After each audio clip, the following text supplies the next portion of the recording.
Good morning. I'm Austin Peterson. How you doing? Welcome to the Wake Up America show at wakeupamericashow.com. It's Tuesday and I'm feeling a little sleepy today. How about you? Hope you're feeling well. Thanks so much for tuning into the program. You know what to do. If you're a regular, click that like button. Help us to fight back against big tech and social media censorship. Fight the mainstream media's power, their stranglehold on information, with one little click of the mouse or tap of the screen if you're using a mobile device to watch us this morning. Good morning, good morning. Power's in the palm of your hands then, isn't it? If you're watching this show today for the very first time, or maybe you've been watching us once or twice, today's the day. Click subscribe on the channel that you're watching us on so that you can get more updates whenever we go live, which is every Monday through Friday from 7 a.m. to 9 a.m. Central Time. We're glad to have you here. All right, let's get this show on the road. We're actually going to start the show something a little different than Vivek Ramaswamy. We're going to talk about a pretty big story. Apparently, 99% of COVID deaths were not primarily caused by the virus, according to CDC data. In the week ending of August 19th, COVID was the primary cause in just 1.7% of virus deaths. Interesting.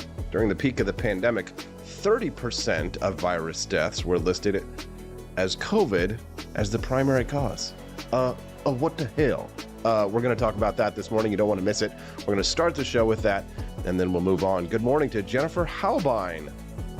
Halbine, you doing? Good to see Terry Miller and Quest Fanning. Anna Maxa here. Wow, 5 a.m. on the West Coast. Glad you're here, though.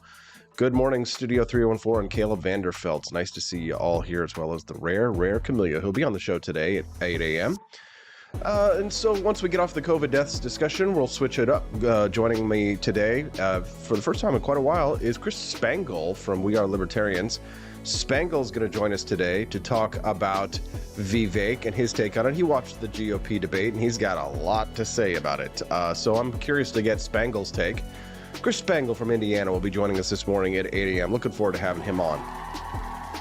I see a lot of you feeling groggy this morning. If so, you need to get yourself a cup of Founding Flavors coffee. Some of you might have heard that we did debut a brand new flavor of coffee this week. Founding Flavors Coffee has a brand new single origin Colombian roast for you called Thomas's Painkiller. I think you will enjoy it.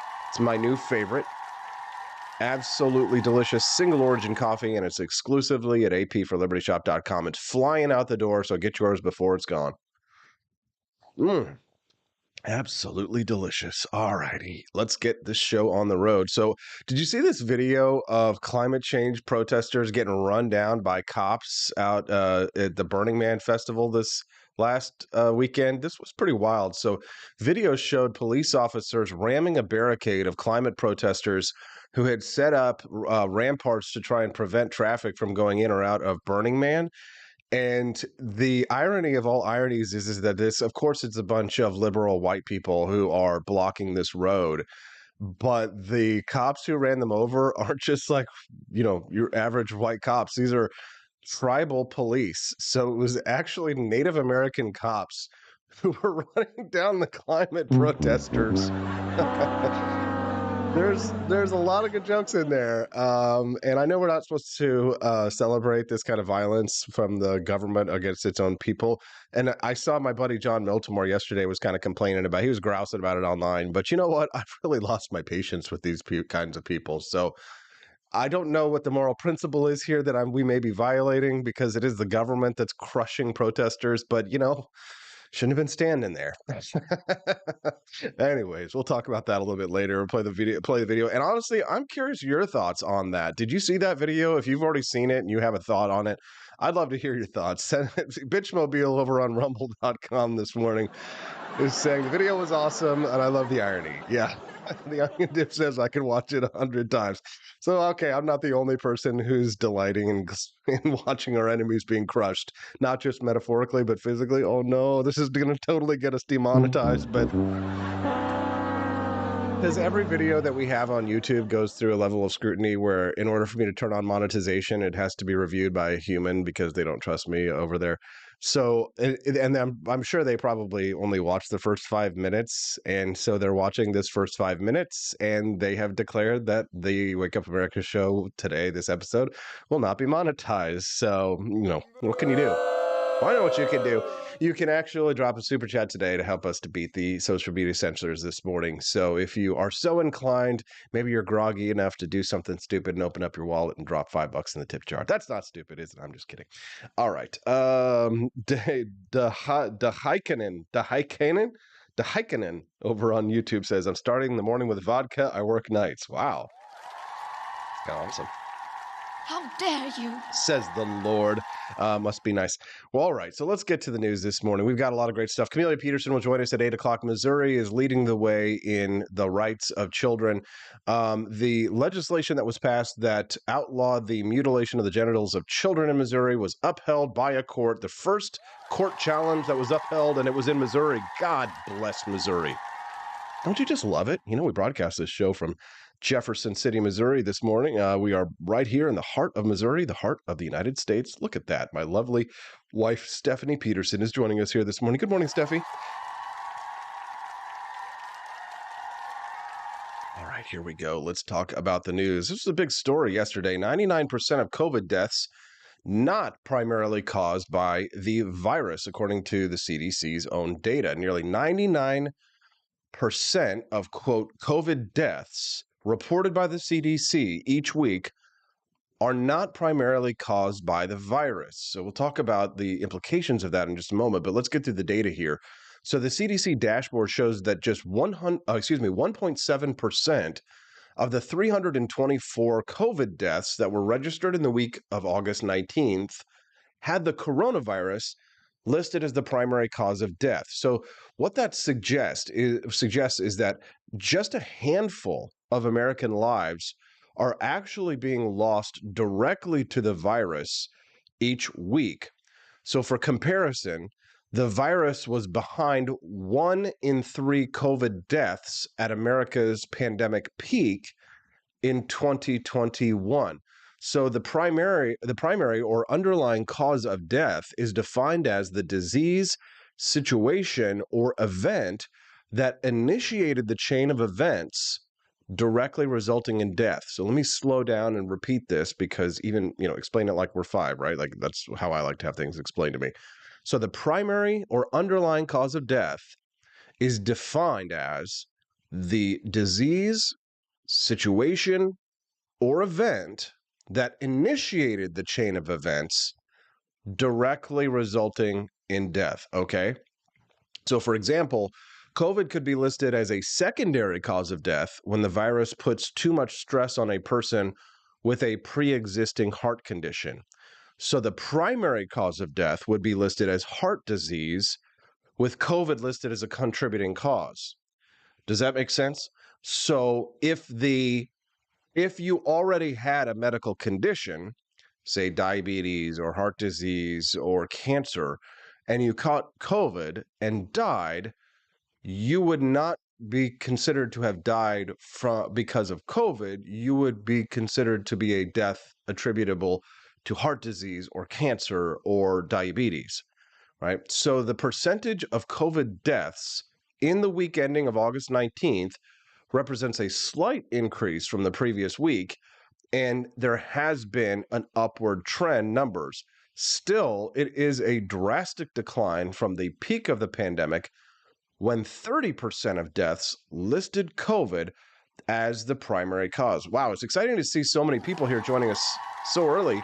54 over on YouTube. The numbers have really been outstanding lately, and we're grateful to have you here. If you're one of the live stream viewers this morning, especially over on YouTube with so many people, make sure that you click like and subscribe to the channel if it's your first time here. We're super grateful for that. We're hoping that those numbers on Rumble pick up as well, because normally they do drop us up there on the front page. We're going to talk about Vivek Ramaswamy in just a few minutes, so you don't want to leave if that's why you're here. We'll get to that in just a moment. I did want to hit this big story because I, of course, think that this is news that is very important to all of us.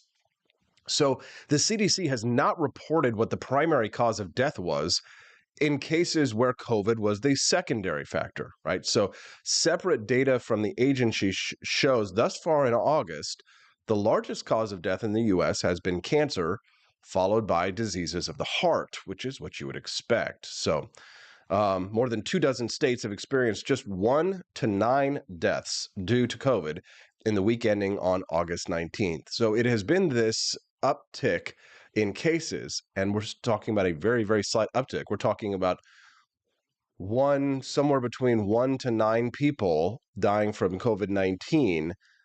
That's the uptick. This is what is being used to justify the reintroduction of mask mandates, which must be resisted at nearly any cost.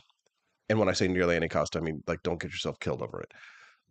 But it's important for us to push back because, of course, one of the other symptoms of COVID-19 upticks are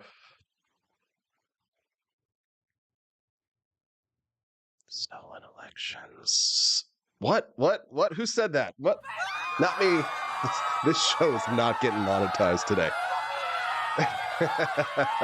This show is not getting monetized today. I won't even try. Make sure that you're liking and subscribing and drop a super chat to help us to fight back against social media censorship and things like that. All right. We'll continue to talk about the news here. Vivek Ramaswamy is getting attacked by, well, I guess we're getting back to reality here. Oops, there goes gravity. Eminem sent Vivek a cease and desist letter demanding that he stop rapping his music on the campaign trail. Do you remember this video that I played a couple of weeks ago of Vivek Ramaswamy? He was at the Iowa State Fair and he did an Eminem song. Well, apparently rapper Eminem has objected to the candidate using his music on the campaign trail. So a representative for the music licensor has informed the campaign that the candidate can no longer use Eminem's music. Ramaswamy, of course, had a breakout night at the first GOP debate. He rapped to Eminem's Lose Yourself at the Iowa State Fair. And while that was an excellent video, I actually have to say that another video that Vivek Ramaswamy's campaign released got my attention even more. Now, please forgive that I can't give it to you full screen as well as it should be, so that you can see the full video as it is.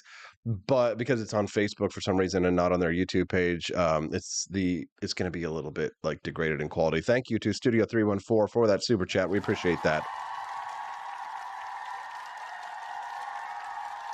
Thank you very much. Here is an excellent video from the Ramaswamy campaign. Watch and listen to this. The political savannah, a harsh and unpredictable terrain where only the fittest survive. Tonight we observe a rare spectacle, the great GOP debate. From a vantage point, we spot two seasoned predators, Pence and Christie, trying to strike at the newcomer Vivek Ramaswamy. But this is no ordinary prey. With the audacity of a lion, young Ramaswamy fearlessly approaches the elders of this domain.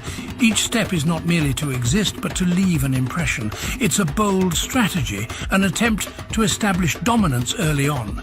But Ramaswamy stands firm, unafraid to carve his own path. If you have a broken car, you don't turn over the keys to the people who broke it again. The seasoned hunters, sensing a rising challenger, focus their energies on Ramaswamy. But the young lion... Now pause for just a moment now. Listen to this. Look at this. Because I think that they did a good job there. Like, for a brief second, let's go back a few seconds here, 46, 43. Watch that DeSantis clip that they post right there. You can see him gulping as if in nervousness. An attempt to establish dominance early on. But Ramaswamy stands firm, unafraid to carve his own path. If you have a broken car, you don't turn over the keys to the people who broke it again. The seasoned hunters, sensing a rising challenger, focus their energies on Ramaswamy. But the young... Boom, that little clip there shows DeSantis. He's looking at Ramaswamy and he's like gulping And it's a very good moment for Ramaswamy to focus in on there for that clip. Thank you to Quest Fanning, by the way, for the super chat. We're definitely going to get this one demonetized, so your super chats are going to help us to fight back against social media censorship. Lion is not deterred. He's here to claim his territory. This isn't that complicated, guys. Unlock American energy, drill, frack, burn coal, embrace nuclear. On the horizon, the famed Ukraine watering hole beckons, a place where many Dude, that is such a smackdown. The famed Ukraine watering hole beckons. I mean, think about what a smackdown that is. Give it up for the Ramaswamy campaign on that one. Clever. have treaded, but few truly master. There, Ramaswamy, defying age-old rituals, sips with distinction, refusing to bow down to the conventional stance of the pack. Ukraine is not a priority for the United States of America. And I do not want to get to the point where we're sending our military resources abroad when we could be better using them here at home to protect our own borders, protect the homeland. And as the day's final light fades, casting silhouettes of this grand performance, it becomes clear Vivek Ramaswamy has not just entered the stage, but set it alight. That's good stuff. Very good stuff there. I love the comment there about the Ukraine watering hole. That, to me, was definitely the best moment of that one. What do you think? Do you think he deserves applause on that one? Yeah, the Ramaswamy campaign put that out. I mean, it sounds just like David Attenborough, to be honest. I think that was a really good one. What do you think? Make sure that if you're just tuning in the Wake Up America show, good morning. I'm your host, Austin Peterson. We're glad to have you here today. We've got a great show for you. Chris Spangle is going to be joining us here in about 10 minutes, and he's going to break down what he thinks of Vivek Ramaswamy as well as the other Republican candidates. Glad to have you here. Yeah, this is hilarious. So good, says Jennifer Halboyne. Yes, it was very funny. The Ukraine watering hole, very funny. Yes, we appreciate y'all very much for tuning in. You touched my like button, says Corey. Oh, goodness.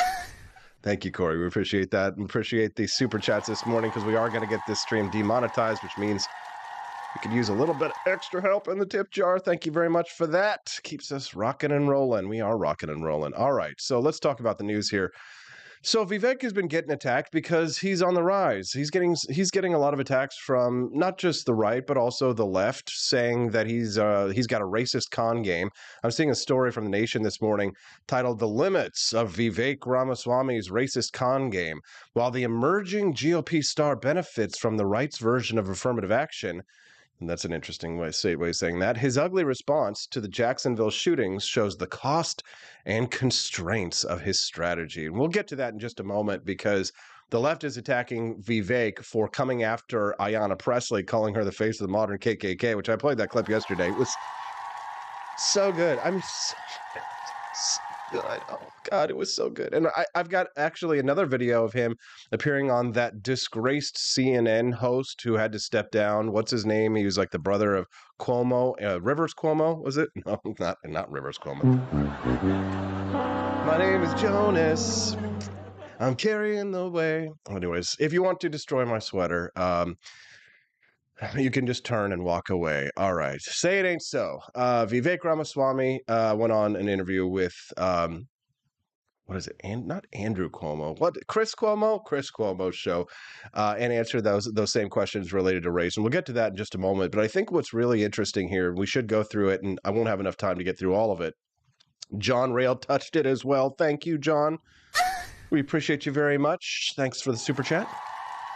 But Vivek Ramaswamy's campaign released a page that responds to many of the attacks that have been coming at him, mostly from the right, over his connections, for example, to the World Economic Forum. So the WEF apparently tried to, what Vivek describes as, throw false bait by naming Vivek a young global leader, like they have done to other successful people like Glenn Beck, Elon Musk, and Tulsi Gabbard.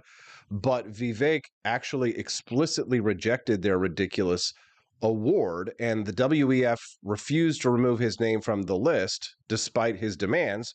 So Vivek actually sued them and succeeded. They tried to put him on their list, So he put them on his. The WAF folded someone without their explicit permission. So that's how Vivek handled this.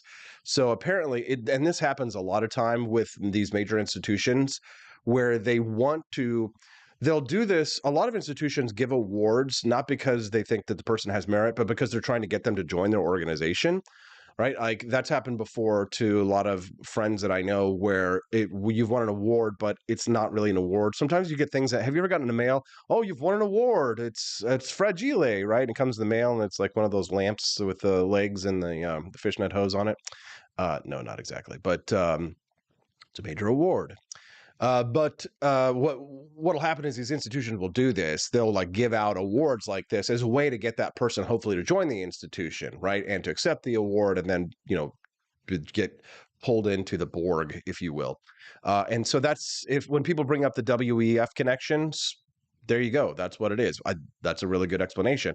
Now, here's another one. And this one kind of has me a little bit nervous when I'm reading this, right? Because it says this is, and I love that he's got like the little clowns next to it because it's like these are clownish accusations, but kind of makes me nervous. He says Vivek supports legalizing hard drugs. Okay, now I've heard Vivek say that he supports decriminalization, but I've never heard him say he supports hard drugs. But of course, people are going to smear you with that if you say something like that.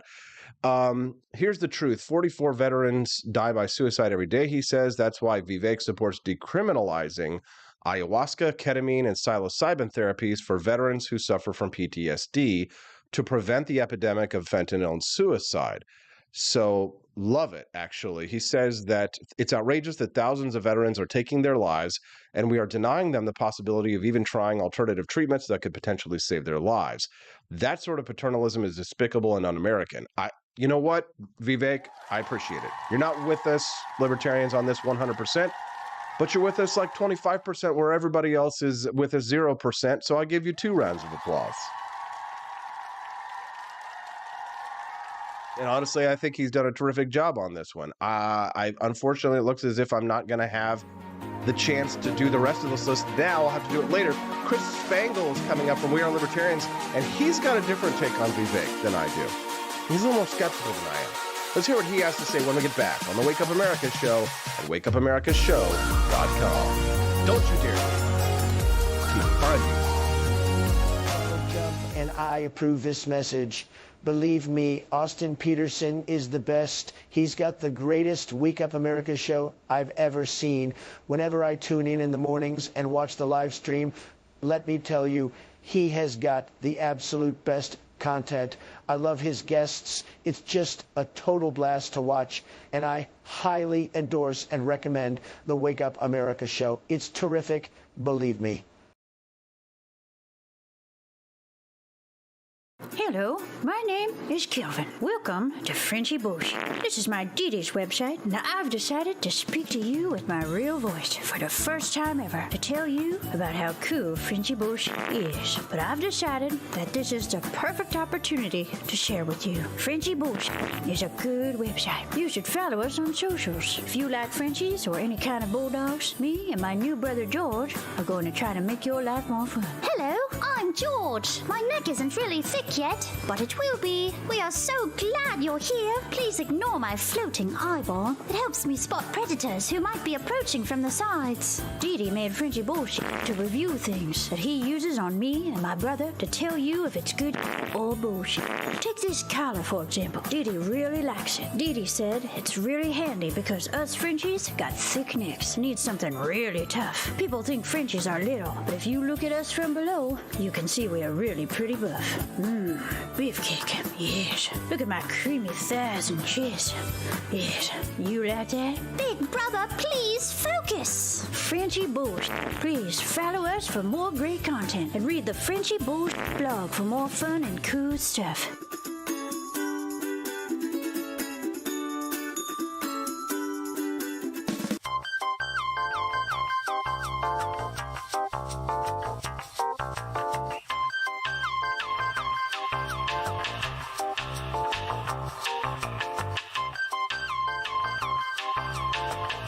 I'm a public defender. I am a public defender. I'm proud to be a public defender. 80% of Americans accused of a crime will get appointed a public defender. Everybody from a speeding ticket to capital murder. For every dollar we spend on public defenders, we spend $3 on prosecutors. Public defenders have to do pretty much everything on their own. Social workers, counselors. Investigating is another piece of it. The average public defender holds 300 cases annually. You never feel like there's enough time. Public defenders have health issues all the time. A lot of people give up and say, I can't do this work anymore. Gideon's Promise trains, mentors, and supports public defenders. There are a lot of people who say that they would not still be public defenders, but for Gideon's Promise. It's fueled me to continue on in this fight. Gideon's Promise has changed the face of public defense. People see us as troublemakers. Good trouble only. We don't make it easy. It should not be easy to take away someone's liberty.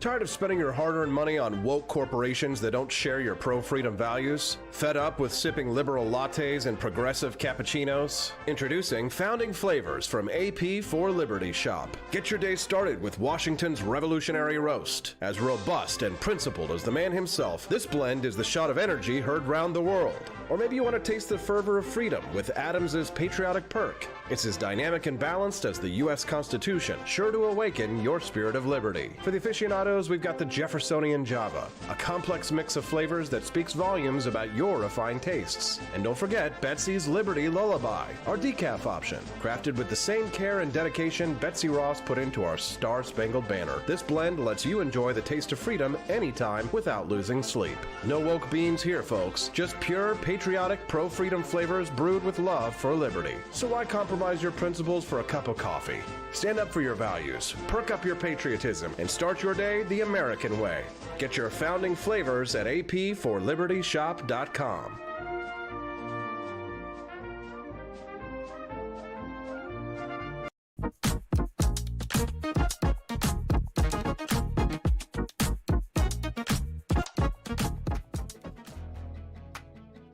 Good morning, Rise and Freedom. I'm Austin Peterson. You're watching and listening to the Wake Up America show at wakeupAmericaShow.com. Glad to have you here. Thanks so much for tuning in. Fight back against big tech's social media censorship of news and views like these by clicking that like button. And if it's your first time watching the show today, make sure that you subscribe to the channel so that you can get updates whenever we go live. It's not a promise you'll get updates because sometimes social media is like, we're not going to alert your followers.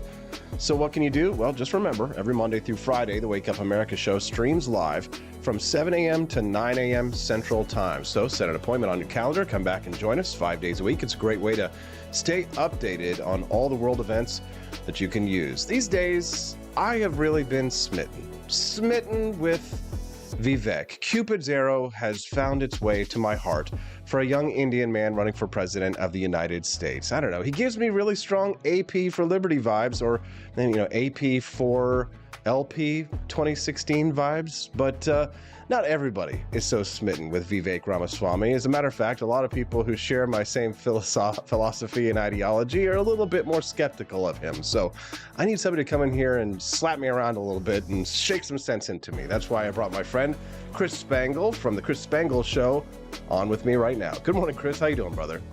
Austin, how does somebody look so handsome this early in the morning? You know how? Founding Flavors Coffee, brought to you by AP for Liberty I'm sorry. Shop. I meant me. But it's a... how are you doing? Dude, you made me fall out of my chair. Doing great, man. Thanks so much for joining us this morning, Chris. I know it's early, but I'm grateful for that. You and I have been through the shit, Chris. We've been in the trenches together a long time. You were one of the first people that I spoke to when I started my political career back in 2008. Reached out to you. I remember I was sitting in the Watergate Hotel in 2008.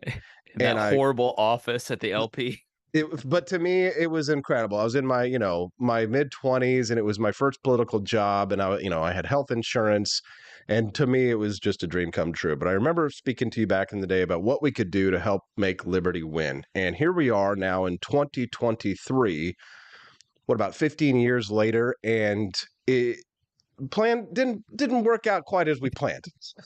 Oh, it's worked out better for me than I thought. But Oh, yeah, you- no, I mean there's liberty at the time was you had to explain what a libertarian was. You don't have to do that anymore. So I think there's a lot of things that are good, and then there are a lot of things that are rough, both in the libertarian world and then also the regular world. Well, yeah, exactly, because we are sort of in our own little world there. And I do want to talk to you about the libertarian movement in a little bit more details later. But let's get to the news here. You and I watched the same debate, but maybe we saw kind of sort of different things. Let's just talk about the Indian in the room. Vivek Ramaswamy says he's going to declare war on the administrative state, says that not a single more penny to Ukraine. Calls out DeSantis for flip-flopping on issues, says he wants to decriminalize ayahuasca and other hard drugs and things like that so that veterans can use them. I mean, maybe not a perfect libertarian, but certainly the most libertarian out of all the GOP candidates at this point. Am I wrong? No, I think good radio would be to argue with you, but I think all of those things are absolutely good. And like if you're saying who's the most libertarian, by virtue of who wants the least amount of government, or at least wants to shrink the size of government, I think Vivek would win on that stage. The other Indian in the room, Nikki Haley, I don't think has the same goals. She at least understands the 10th Amendment when it comes to things like abortion, unlike Mike Pence. And kudos to the Republicans, by the way. I don't know if you've seen any articles. I haven't, about how diverse that stage was compared to the 2020 Democratic primary, which was not diverse. But I think with Ramaswamy, Vivek, as I'll call him, because I'm not good at pronouncing names that aren't anglicized, because I'm backwoods. It's Vivek like cake. Okay. I think you have to have a wait and see attitude. I don't think that Vivek is someone that is tested. I think he is a very successful person in his own right. I think people want to kind of cast doubt on his career and say, I've seen a lot of Trump-centric people say, oh, well, he's not, he's like Trump. He's kind of a charlatan in business. He says he's a scientist, but he's really not. But he has a legitimate business career that he's coming off of, but he really doesn't have much of a political career. He was a libertarian rapper, Vivek, back at Harvard. It is always funny to kind of see these guys who are super elites, who are billionaires from Harvard and Yale, pretend to be the for the little guy, right? The salt of the earth, yes. Right, just a salt of the earth Indian from Columbus, Ohio. So I think, he voted Libertarian in 2004 for Bob Barr. That may be a problem for some people, not for me, but then kind of fell out of political favor, hasn't really voted until 2020, and then decided he was a big Trump fan. And I think he's kind of a great microcosm of like the post-Trump libertarian, people who kind of became interested in liberty back during Ron Paul's era, like you and I think have a stronger sense of political philosophy than maybe people who kind of were activated post 2016. There was a lot less political philosophy and talk of Hayek and Mises post 2016, more making the libs cry. And looking at Liberty memes in their thread today of 639 memes that I could farm, there's like one limited government meme and 700 conspiracy and racist memes. And I think that's sort of, a guy like Vivek who comes along and says, look, I want to be president. I think I have the talent. I think I have the resume. I want to inherit the Trump movement. Has kind of that Carnival Barker feel, like Trump, can hit all the right notes. I think he's really identified what people want to hear. But I don't know that, like Ron Paul, he has the record yet to be trusted with it. If you're just tuning into the Wake Up America show, good morning. I'm Austin Peterson. We're glad to have you here.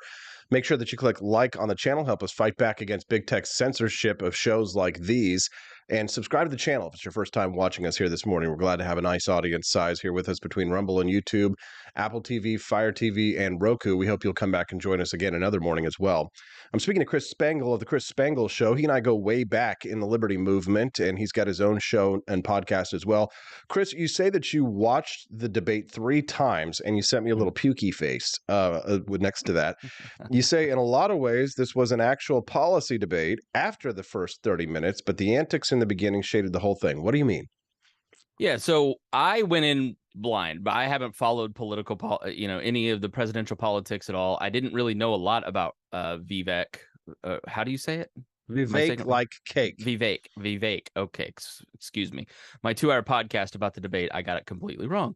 Vivek, I initially couldn't stand him, and I still don't like his style. But after watching it the second time, you started to notice, okay, this is strategy. This is debate strategy that Pence is doing too. In a lot of ways, Vivek and Pence are very much alike. They're very skilled politicians. They're very skilled on messaging. Mike Pence was a radio talk show host from here in my hometown. I work in the building he used to work in. He is very skilled at debating, and he knows the rules inside and out. And what the two of them would do is invoke another opponent at the end of their statement, where Vivek would talk under people at the end of their statement in order to provoke them into saying his name so that they could then get more time. They would get 30 seconds, which is why Pence and then Vivek got, Pence had twice the amount of speaking time that Asa Hutchinson did. All of that is really exciting for the clips. The reality of these debates is that the important part is the first 30 minutes because that's what the media watches, and then they spend the last 90 minutes writing their stories. Or people tune in at 9 o'clock and decide about 9:45, 10 o'clock, they're going to go to bed, they've heard enough, and they tune out, right? So, when you're asked the first question of what is your plan to solve inflation, and then they go with their pre-canned opening statements, Fox should have just given them opening statements, because they ignored all the questions in the first 30 minutes, tried to get in their mudslinging. But then if you watch the second half of the debate, things like abortion, which is what they spent the most time on, that was an actual policy debate. You had Nikki Haley saying, look, we have to come to some consensus. Nikki Haley's strategy very much for this debate was to get anyone who wasn't a hardcore Trump supporter, who was a soft R, maybe a centrist, to kind of like her. I'm going to start out swinging at the Republicans, rightly saying they're big spenders. I'm going to actually answer questions about climate change. I'm going to have kind of a softer answer on abortion that is more favorable towards women. And then you had Mike Pence saying consensus is the opposite of leadership. We need a federal ban on it. Then you had Doug Burgum pulling out his Cato pocket constitution, reminding people about the 10th Amendment. Then when they get to crime, they had a multitude of different answers on how they would solve crime that weren't canned answers. So, Vivek kind of kept saying, well, if your super PAC talking points aren't done, which Pence undermined him and said, is that your rehearsed line? Which sort of illustrated the point that he had his own his own rehearsed lines. They really kind of had an actual policy debate without Trump being there. You were able to talk about issues of substance, and it wasn't just kind of mean tweets the whole time. So I think there was a lot there for Republicans to decide, what's the future of the party? Are we going to still be the party of the Constitution, or is that just going to continue to be a punchline? Which is really, I think, some of my biggest beef with Vivek is, yeah, he was the most limited government of all of those people. But when you dig into his plans, he wants to use executive authority that far exceeds what Barack Obama did in terms of going after a lot of different pieces. His tariff plans are off the charts. They make Donald Trump weep. Saying that you want every person to pass a constitutional exam to vote at the age of 25, unless you're in a special protected class because you served in the military, then you can vote at 18. Okay, but that's tempting. That's tempting. That's no, tempting, it's not Chris. tempting, because if you live under the authority of the government, you should have the free participation of voting in who your leadership is. Like that's I would love to see like the amendment that said direct election of senators removed and go back to the states to, increase the power of the institutions of political parties, because I thought that was a good check and balance. But that's for another day, right? So I'm not a Democrat as a small d, but and then invading Mexico is just batshit insane. We'll get into that. I want to hear your take. You say that you think it was a mistake for Donald Trump to skip the debate. Yeah, I don't know about your feed, but I live in Indiana. My feed is mostly libertarians, talk radio people, and high school friends from a deep red town. And I asked the 20 people that are involved in We Are Libertarians, what are you guys seeing? Did you see anybody talking about the Trump debate? The Trump conversation with Tucker Carlson? And I know it got 200 million or whatever, right? But like I counted as a view and I never consumed more than 3 seconds of that thing. It just because 300 million people see something on Twitter doesn't mean that they actually watched it. It's gamed, so there's a large view count. And I wouldn't be surprised if Elon has kind of gamed Tucker's Twitter to be a 1 second view count, right? But he got $7 million raised from his mugshot. Yeah, right. Yeah, well, this is the brilliance of Trump. Like Trump's ability to control the narrative is wildly shrinking, right? So he used to be able to get himself in trouble and then throw out a tweet on a different topic that would then throw the ball for the media dog to chase, right? They'd go after that squirrel. He doesn't really have that ability. But I did think it was really smart counter programming, not the Tucker part, but to turn himself in the day after, which completely undercut all of his opponents, right? So Trump, I think, should have been on the stage. When you looked at the polling, the vast majority of Republican voters said it would be a mistake for a candidate to miss the debate, that they would not view a candidate favorably for doing that. Then when they asked if Donald Trump skipped the debate, would you have a problem with it? They, of course, all said, oh, that's no problem. Donald can do what he wants. But I think he missed an opportunity to show Donald Trump can't win on Donald Trump voters. He lost 2020 because of Donald Trump voters. He lost an easy election against an old man in his basement who wasn't doing anything because he was kind of crazy and people were tired of the circus, right? So the new Donald Trump in this campaign has largely been policy speeches and trying to show that he actually has some ideas. They're all crazy, like 10% tariff on the entire economy and lack of due process for executing drug dealers, stuff I totally disagree with.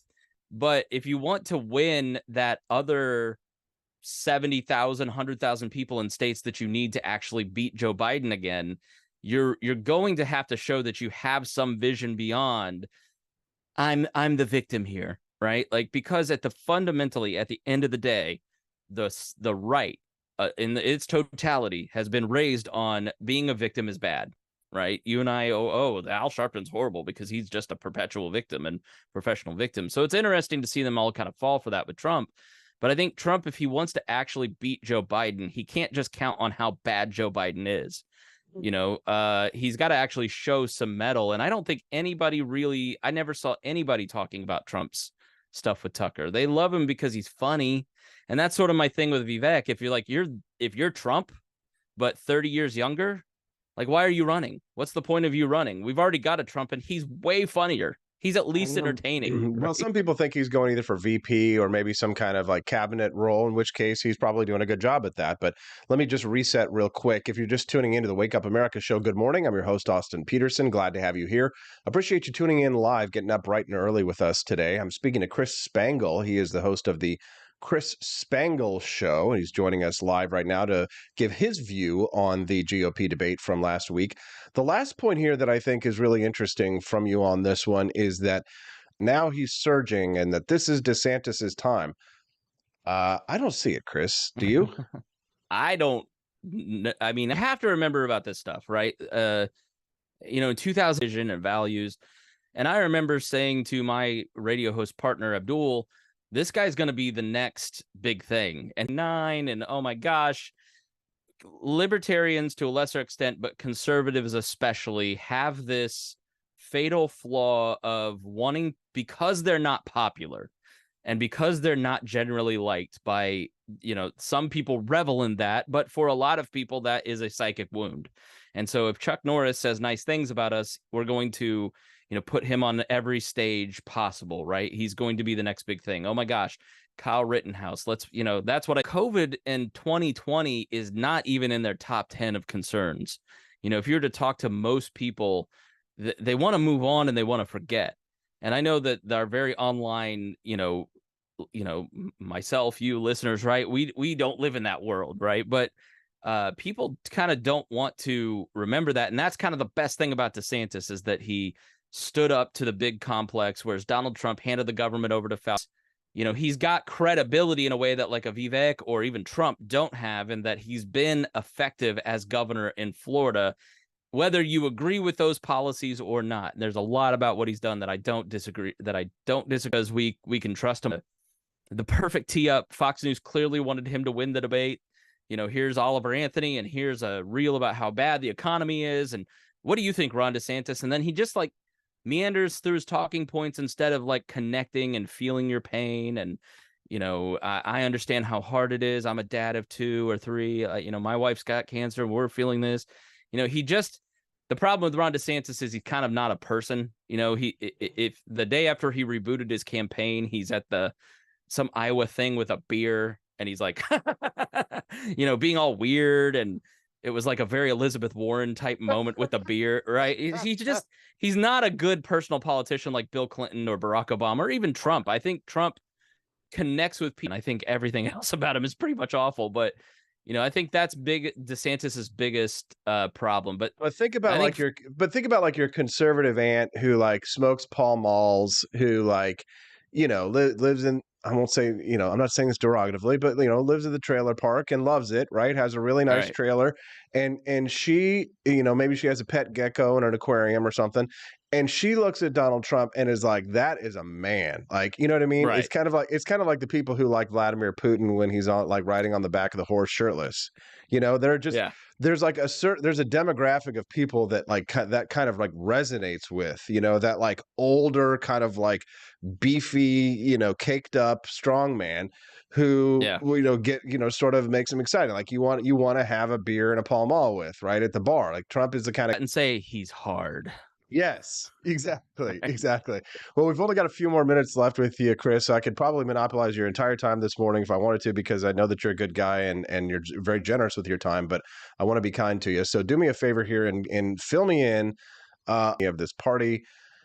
I think it looks like it's in shambles over there now that he's kind of stepped down and said he's not going to run. Love him or hate him, he was kind of like head of the Mises Caucus, the most high profile of all libertarians these days, going on Joe Rogan and doing these comedy shows and stuff like that. He's got, again, I got a lot of name ID out there, huge social media following, and he goes, when you go on Joe Rogan, I consider that, more than just kind of online fame, even if it's a podcast, because it's just so big, right? The biggest show in the world.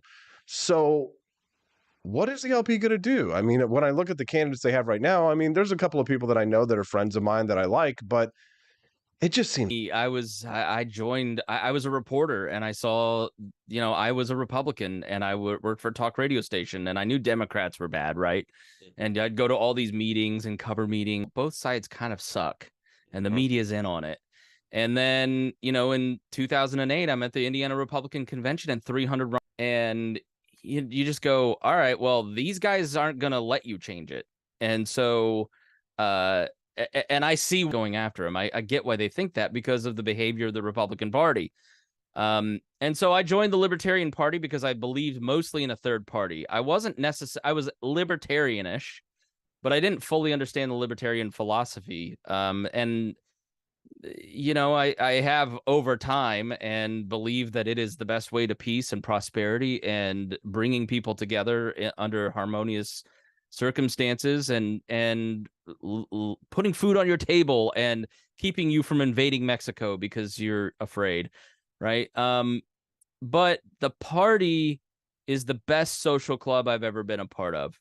I love all of my friends that I've met from the Libertarian Party, like you. Same. All the people here, my best friends all come from the Libertarian Party that have been around to philosophy and go out and canvass and do some political activity and make some influence on your fellow candidates, like Mike Pence, when, I did the debate prep for Rupert against him, and, Mike stole one of Rupert's ideas about adding trades to high schools and implemented it, and that came directly from thieving Rupert's idea, right? And that's great. But I think in terms of its political impact, my kind of holy cow moment was doing this podcast locally called Leaders and Legends, where we go out and interview all the elites, the political, sports, news elites of town, right? Every genre, right? And being probably the best known libertarian in 1.5 years, that there wasn't much impact from the 40, 50 years that the most, and I will say this with pride, and it is absolutely true, Indians of long-serving people for 30 years who are institutional knowledge, but be very clear-eyed about the kind of impact that you're going to make in your campaign. And I didn't believe this in 2008 when I took the job, but I do believe it now. The LP is a great way to wake people up to the message of libertarianism, and it ought to be a pure libertarian-ish. He believes in a lot of libertarian ideas, but when you aren't someone who fully understands the libertarian message, and I know you may quibble with the NAP, but I think it's sacrosanct. I think it's a perfect guide to hold people accountable in kind of their policies. You end up drifting. You end up kind of saying, well, libertarian means that you should have the closed borders with massive amounts of guns. If you run for office, win, and serve in government, you can't be a libertarian. Like, there's no way to be a pure libertarian and make that kind of change. But I think the Mises movement came in with some promise. The libertarian movement was fractured for a long time after 88, when Ron Paul decided, after 92, really, when Ron Paul decided F the LP along with Rothbard. And, it was very difficult from 08 to 12 when I was there, because you couldn't get any Ron Paulers to support any LP candidates. They just wouldn't do it. And they were really awful about it. So when the Mises movement kind of came in and said, let's blend these two together and fight together, I was like, awesome. But the leadership was so incompetent and so hostile to any form of institutional knowledge, and such demagogues, that you knew that this was going to be the end result. Because you can't drive out the people who have been there for 20, 30, 40 years, that have put, their personal car collections on the line to buy the ass. Because the people who came in being told by the messengers, we're going to just kill this. This is an inevitable victory. It's like, well, you don't know what you're in for then. You haven't ever run a campaign. So what would you know about running an LP campaign when you've never done it? So to read their leaked memos of like, did we really just all take this over for the Twitter? I love it, because I went on Dave Smith's show and said, look, you guys are inexperienced. You don't know what you're doing, and you're going to fuck it up if you don't actually do these things. I don't agree. Okay, good luck. And so why would Dave Smith want to run when you've got a party that isn't going to get 50 state ballot access, that isn't going to embrace your candidacy, that's going to have most of the active members completely defect from voting for you to vote for Donald Trump because they're so scared of the left? You created your own problem. Why would you want to run? I don't blame him at all. I think, why would you take a pay cut? Why would you take all that abuse? It's the right move. As to who they run, I don't know. But there's either a lot of rebuilding, or I think the way that it goes is just sort of fades into being a Green Party where there's 2 or 3 or 4 active affiliates and, maybe some strong little pockets. But I saw this over the last 20 years. Like, people just aren't as into political parties. They're about embracing candidates they agree with. So yeah, that's kind of my assessment of it. Failure was inevitable if you had any kind of knowledge about how the LP works, how politics works. And they didn't. A lot of political experience in that arena. Chris Spangle, anything else that you'd like to share with our listeners, or anything you'd like to plug before we let you go, Chris?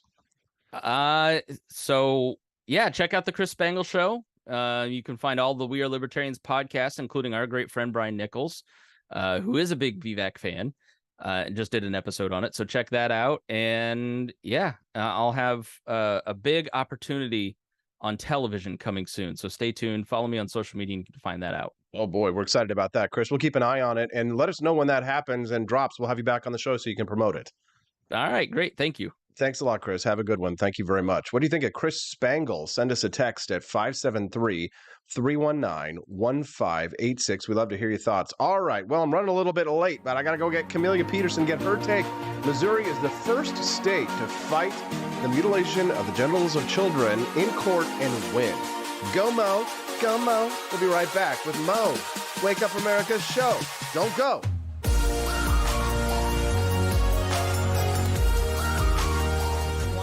Website to boost your business?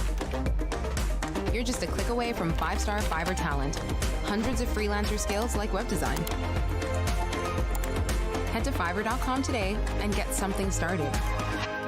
American conservatism is distinct, like America is distinct from the United Kingdom. American conservatism's roots comes out of the Wild West, out of pioneerism. The difference between American conservatives and European conservatives is that Americans are cowboys. We are that God, guns, gold, and girls. It's wild here. And we should stay that way.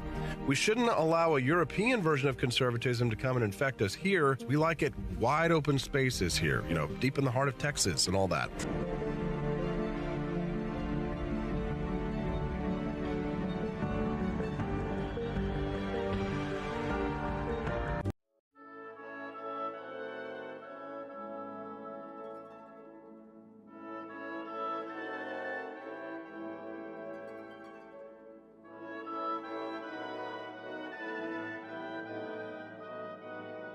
Hey there, it's your favorite Vice President Joe Biden. I wanted to talk to you today about the Wake Up America show, the best source for all your political news and commentary.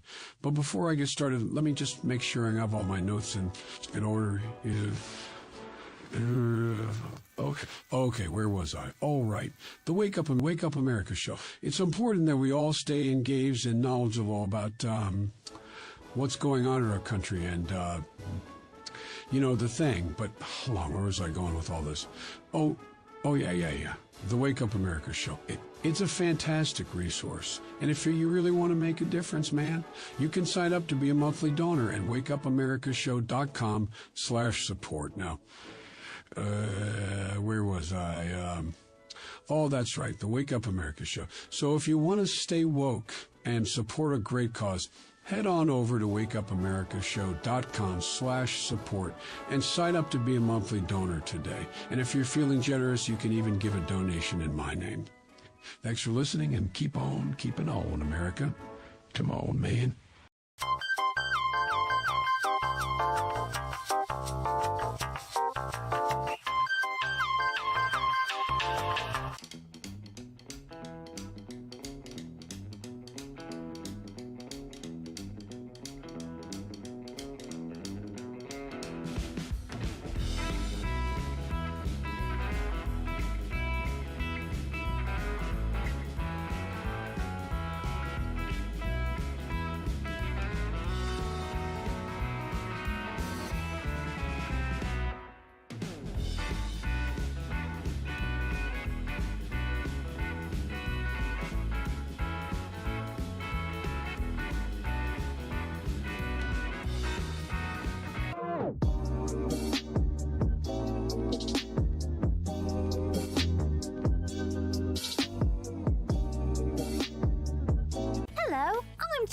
Thank you for watching the Wake Up America show with my dad. Today, I'd like to share with you 3 reasons why you should visit Dad's online store at apforlibertyshop.com. Number 1, you can get exclusive freedom-loving merch designed by AP himself or me mum, Steffi. Liberty Laura has made some designs as well, and blimey, they are great. Number 2, most of these products are so wicked that they aren't even allowed to be advertised on Facebook or Instagram. Modern machine guns and a proper keychain. Plus, our Grover Cleveland t-shirt is so spicy apparently that leftists on Facebook specifically banned it from appearing on the website. Number 3, you're supporting liberty lovers just like you. Spend your money where you earn it, and you help me Pops build a community that supports what you believe. Bloody hell, this commercial is running too long. Gotta run. Bye now. Don't forget to visit apforlibertyshop.com. That's apforlibertyshop.com.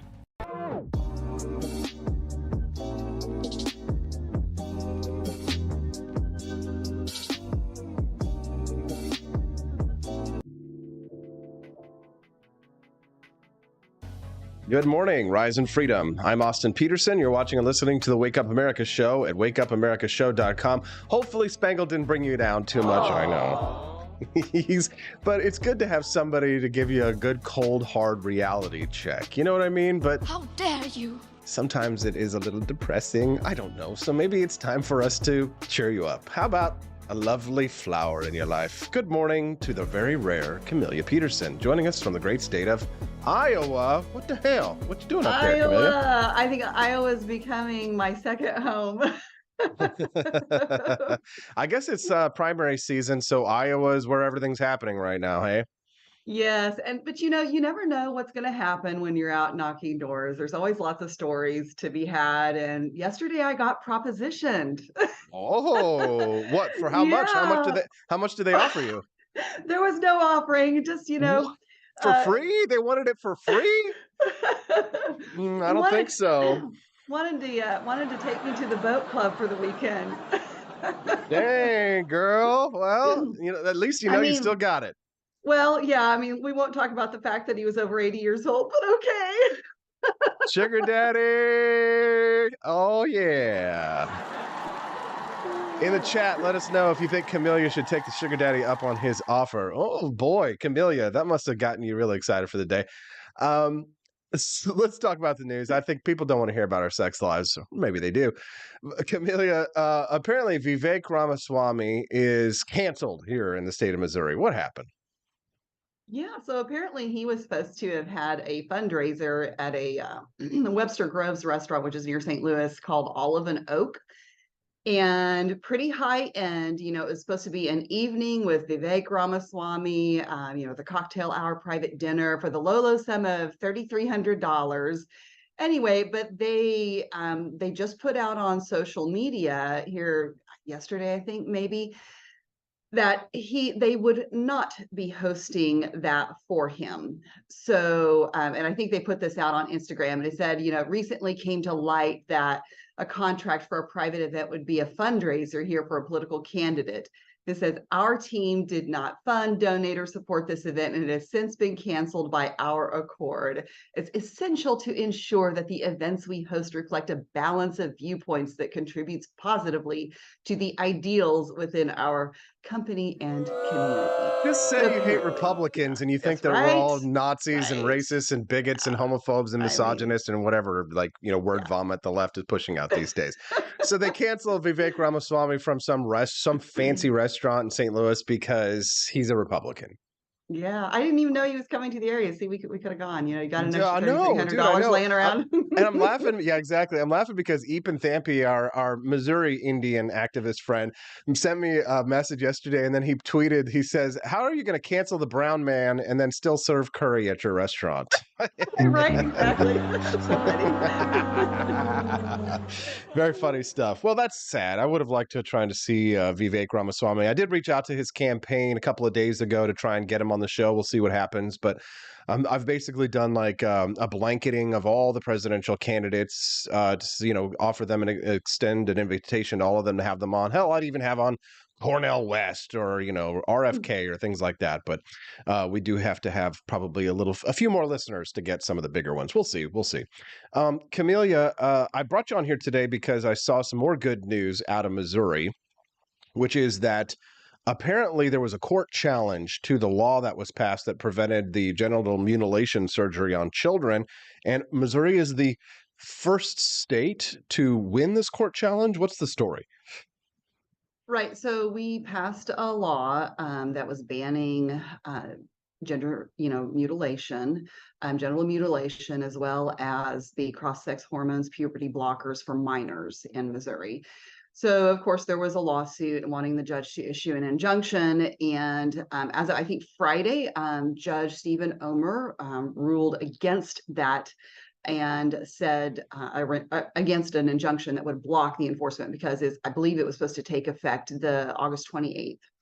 And they heard witness from several people, including if you remember, the whistleblower Jamie Reed from WashU, who was involved in their pediatric transgender center. She testified, but what the judge said was that the plaintiff's arguments were unpersuasive and not likely to succeed. And he said, the science and medical evidence is conflicting and unclear, and accordingly, the evidence raises more questions than answers, which I think, that's really good to hear him say that, because he's right, because they've been telling us all along that, this is the science. And, these children are going to, commit suicide, and it's going to be so bad for them. And the science says that this will help them. And that's the opposite of the truth. And so it's good to hear a judge say that in that capacity. And so he said, as a result, it's not clearly shown with sufficient possibility of success on the merits to justify the grant of a preliminary injunction. So, I'm sure that there will be more challenges to it, but this is definitely a good news. No, for sure. And I'm glad to see it, because I know that there have been court challenges in certain states around the country, and not all of them have withstood this level of scrutiny. And so I'm glad that Missouri is kind of paving the way on this issue. But I'm sure there's going to be a lot of pushback. When Missouri does have what's that one chubby white liberal chick on Twitter? She's always talking about calling herself like a dirt road Democrat. I'm sure they'll be outraged. Jess Piper, yes. Jess Piper, who shall not say her name. But I'm sure there'll be a little bit of pushback to this. But the Attorney General of the state of Missouri is touting this as a big win. I think it's a big win. And frankly, Missouri seems to be on the right track. I mean, we don't try to get our spending under control, but for the most part, I mean, that was something that you and I really wanted to see happen in the last legislative session. For sure. It's been a source of frustration for me, because the last couple of years, 3 years, maybe, I don't know, all you've heard about is trans kids in sports. Like that was the focus. And, 2 years ago, I was like, we had a bill to do this 2 years ago. And I was like, can we not prioritize things here? And so finally this last year, and I don't know what kind of what the catalyst is that kind of finally puts momentum behind these issues. But whatever it was this last year, I think it had been building kind of at the national level too, and on social media. And I think there was just finally enough impetus and enough attention to it that it spurred lawmakers to finally, kind of come together on it. Now, the thing is that in order to get this to pass, it's not perfect. This does have a sunset. So they have to make it permanent, come back and do something before, I think it's August of 2027. So this is only for 4 years. So they're going to have to come back and make it permanent, but it does ban, the law bans any healthcare provider from prescribing or administering cross-sex hormones, puberty blockers, also genital mutilation surgeries, which they would call gender-affirming care. It blocks all of that. And if that ban is violated, then professional licenses can be revoked, and it opens up the possibility for them to be sued as well, which I think is really good. I think that there was a lawsuit that had been defiled by someone who had detransitioned. I haven't heard lately if that made it to court, but that's really what we need to have happen. We need some successful lawsuits that take down some of these doctors who are doing these surgeries, because they need to feel the pain. Absolutely. Amen. Can I get an amen in the chat?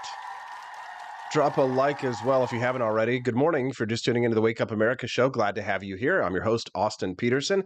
I'm speaking to my friend, Camelia Peterson, and she's spelling it S-O-N these days, and I'm spelling it S-E-N these days, so that means we're not related, are we? But we are good friends, and I'm glad to have Camelia joins us every Tuesday and Thursday at 8 a.m. Central Time on the Wake Up America show. This is her regular time slot, so if you like Camelia, set a calendar date for yourself on your phone so that it goes off 5 minutes before Camelia comes onto the show, so that you can always enjoy her, or just make sure you're subscribed to the channel and watch the entire 2 hours. It's great. The average watch time for the show is usually, I see on analytics, about 15 minutes for most people, which means you're probably getting ready for work in the morning and, getting your kids ready for school or camp or whatever it is that you're doing in the mornings. So I understand that you probably have very little time to be able to spend, but it's a great way to get up to date with what's going on in the world. And Camelia is usually the person who takes on some of the biggest issues Although one issue that Camellia has not been able to take on, that she has whined incessantly about, is the education issue on the Wake Up America show. But she's a homeschooling mom, which means her kids are kind of weird, and I can attest to that. But that's what you do when you homeschool your kids. They don't get socialized. They turn out to be freaks and weirdos like their parents. And if you see how Camellia is, you can tell that she probably has kids just like her, which is quite odd, formerly a Mennonite or whatever it is, living out in the woods. Camellia, you have an opinion on education. Share it. I do. Well, I do. And, and we can talk about this anytime, but, it's one of those things where I think education is our last stand. I firmly believe this is our last stand for liberty in this country. And if we don't give parents the freedom to walk away from government schools, then I think we're going to continue going down the path we're on. It's frustrating in Missouri because in rural areas, they tend to believe a lot of things that are probably not accurate about education choice. And so they feel like it will hurt their schools and it only benefits suburban, urban areas. And the thing I keep thinking is, if we don't, especially in urban and suburban areas, give parents that freedom, those areas are going to continue turning more blue and more blue.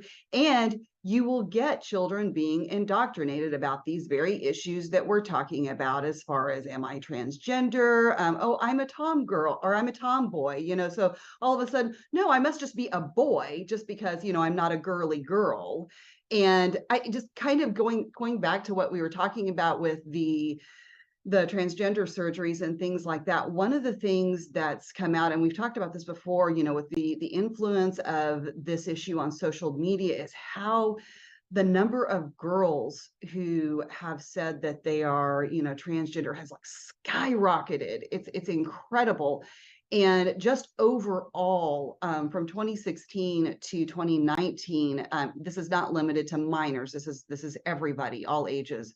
But these gender transition surgeries nearly tripled from 2016 to 2019. And there are minors in those numbers. And, the thing is we hear a lot about this and it sounds very loud. The left tends to be very loud about this, but I'm not even sure that most people on the left are really on board with this stuff either, because St. Louis University and YouGov just came out with a poll this last week. And 63%, and this may have been limited to Missouri, but 63% of people across the board were in favor of banning hormone therapy. And 73% were in favor of banning surgeries. So this is something that people, don't like, regardless of their political affiliation. And I think that, when you're talking about education, I think this is something that for parents has been a real challenge because we've not had the transparency in schools. And so you've had this influence and these things going on behind their backs in classrooms. They're still going on. We talked about Webster Groves with the Vivek, Ramaswamy in the restaurant that, kicked him out. But there are schools in Webster Groves that this has been going on at. It is all over, and sometimes you don't know unless parents, in the last couple of years, parents have really gotten plugged in and realized the importance of paying attention to what's going on in their school. You can't just trust your teachers anymore. And there are lots of good teachers out there, but they're like anybody else. They have to be held accountable. You have to know what they're doing, and parents should be free to vote with their feet and their dollars and walk away from those schools, and find one that reflects your worldview.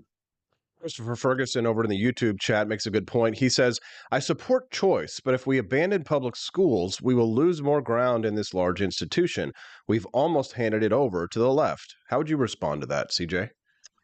Sure. Well, I would say if we took the free market approach and, money follows the child, I understand the concern. Basically, government schools would become like any other school. They would have to compete for their students. And if you had the option to take your child to any school, then would some public schools, go downhill? Yes. That's a consequence of the free market.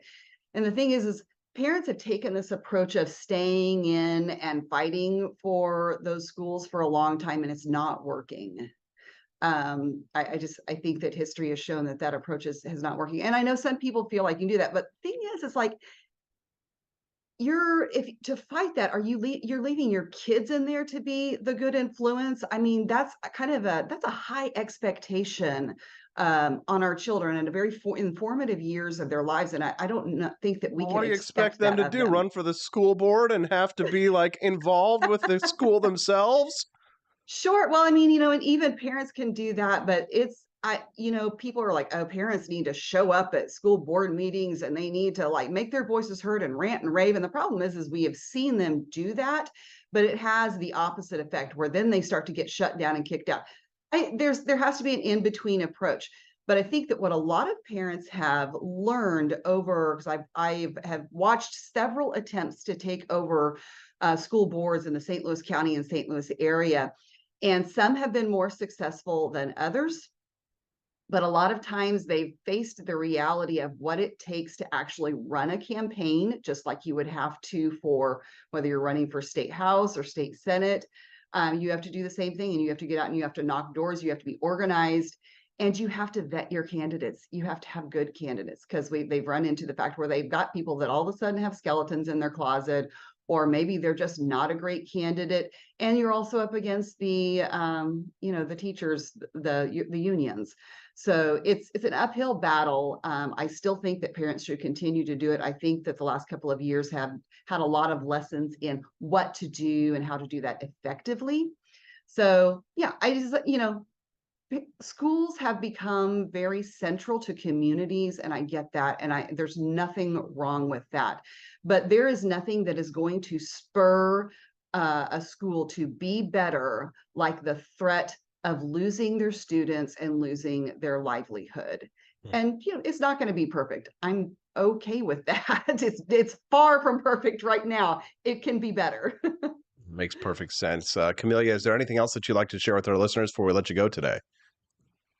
I would just say, kind of going back to our original topic on the transgender, the gender affirming care issue, that one of the things that we've talked about a lot is if you don't know a family with a child who has maybe thought about that, or has friends who have thought about that, or have decided that they're transgender, you might be living under a rock, because it is just everywhere now. And the thing is that what the problem before was that they were not requiring children to go through counseling and to see a therapist and deal with, there's stuff is hard for kids these days, especially with, the influences from social media.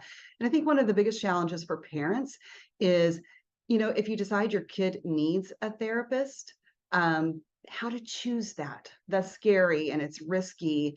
And so parents need to be communicating with each other. And if you know somebody who's good, we need somebody. Would somebody please create a site of therapists that we know have been vetted and are good? I need somebody to take that on as a project, please. I think I know somebody who'd be great at that, but I don't know if they want they've got a lot of work already at home, taking care of the home. Camelia, is there anything, thank you very much for your time today. We appreciate it. Yes. Thanks so much for coming, zooming in for us all the way from Iowa. Have a wonderful day. Have a great day, everyone. Thanks very much. What do you think of Camelia Peterson? We appreciate her very much. Send us a text at 573-319-1586. When we get back, climate protesters blocked the road, and the Native Americans got in their trucks and ran them over. Oh, my God. We'll talk about that when we get back on the Wake Up America Show at wakeupAmericaShow.com.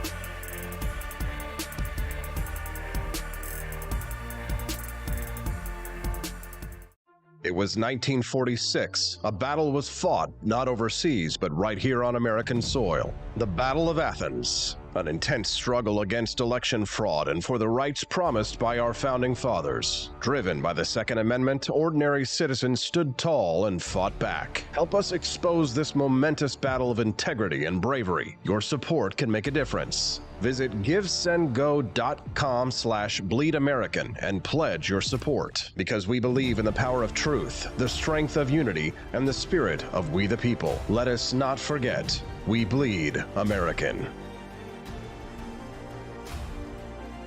Fire.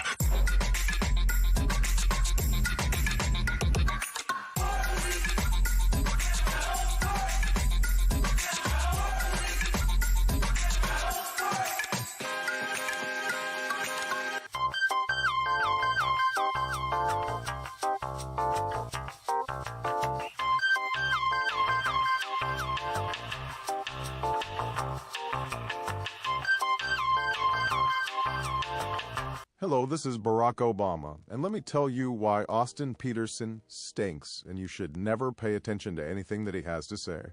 First of all, he's a libertarian, and we all know libertarians are idiots. They don't realize how important government is to everything that we do. I recently became aware that Austin has opened up a libertarian shop at apeforlibertyshop.com.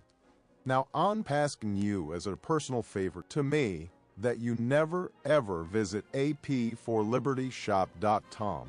With all of the great Liberty merchandise there, the last thing that we need to do is to get people spreading this message around the country, because then they might start thinking that they don't need government. And that's the last thing that good Democrats like us want. So if you love democracy, like me, and hate freedom, for libertyshop.com. I'm Barack Obama, and I approve this message.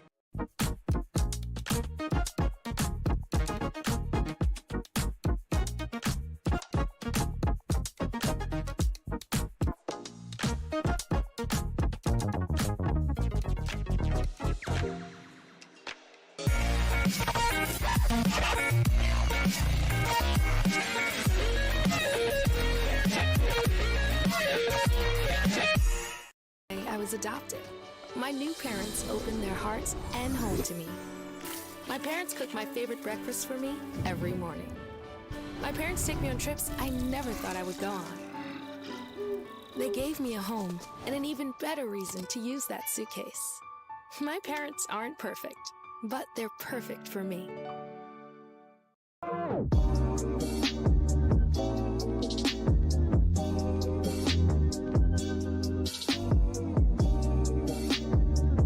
I would remind you that extremism in the defense of liberty is no vice.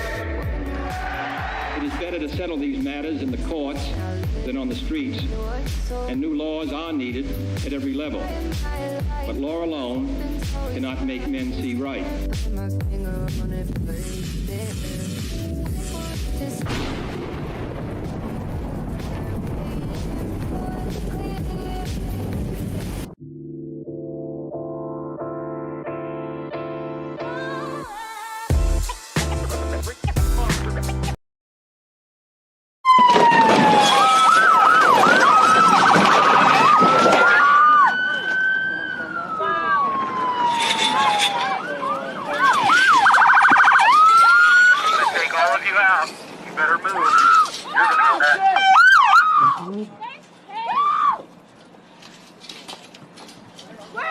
Take all of you out. You Get better out move. now!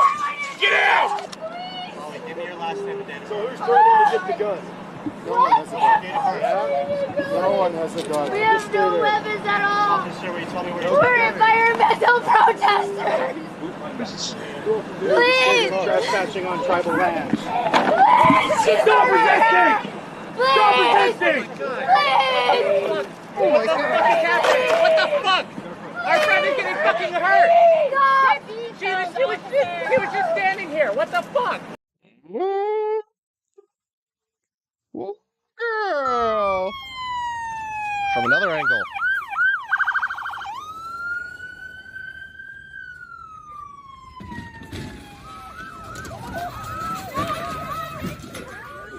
Did anyone get that? Yeah.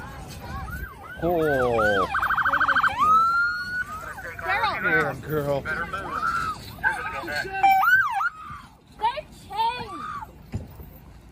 Oh my God. Good morning. I'm Austin Peterson. Welcome to the Wake Up America show. Glad to have you here. Make sure you click like and subscribe to the channel that you're watching us on so you get updates whenever we go live. Glad to have you all here today. Make sure you click like, hit that like button. We get so many viewers over on Rumble and so few likes. I know, you've got to sign in. It's a pain in the butt, but do us a favor. Help spread the message and fight back against social media censorship. Help get us on the front page of Rumble, and the easiest way you can do that, 47 people watching now. We got 20 likes. Come on, give me 10 more likes over on Rumble before we leave today. Did you see that video? Boy, that was crazy. Climate activists, anti-capitalists, of course, blocking traffic into Burning Man on Sunday caused a standstill before a ranger rammed straight through the demonstration in his truck and arrested the protesters. The videos that we just watched show about a half dozen protesters from 7 Circles is the name of this group. They were blocking a rural road using a trailer that they locked themselves onto, surrounded by banners reading "Burners of the World Unite, Abolish Capitalism, and General Strike for Climate." Boo. Then the footage, of course, shows the tribal police plowing through the demonstration, sending the trailers skidding off the road and the protesters scrambling. And then you heard, as you could hear on the radio, they were shouting, "You better move!" And the group says the protest was supposed to point out capitalism's inability to address climate's ecological breakdown. But look what capitalism brought us. Trucks that can destroy things that get in the way of us being able to continue our commerce. Am I right or am I right? Not everybody felt that way, though. Yesterday, my friend John Miltimore, from Miltimore Mondays, was on Twitter, and he said that he thought that it was use of force by the government. He thought that the government had gone too far in exerting this show of force against the protesters. I'd love to hear your thoughts. Were you more of a yeah, or were you more of a... I'd love to hear your thoughts on this one. Send us a text at 573-319-1586. Again, you can text the show today and let us know how you feel at 573-319-1586. I know there's something visceral when you see something like this happen, because we all saw during the Black Lives Matter protests of 2020, things like this, roadblocks being put up in American cities. You're seeing it now in the UK with the Stop Oil Now protesters, the people who wear the orange signs, who will deface buildings and will shut down roads. I've seen videos of people who are trying to get through with their kids are in ambulances, or they're trying to get their kids to the hospitals. And these idiotic climate protesters are blocking the roads so that people can't get through. It's not just about blocking commerce, is what the anti-capitalists believe. They're also blocking emergency services from being able to get access to the necessary medical facilities to be able to protect the lives of people who are innocent, who have innocent children are being harmed by these kinds of protests.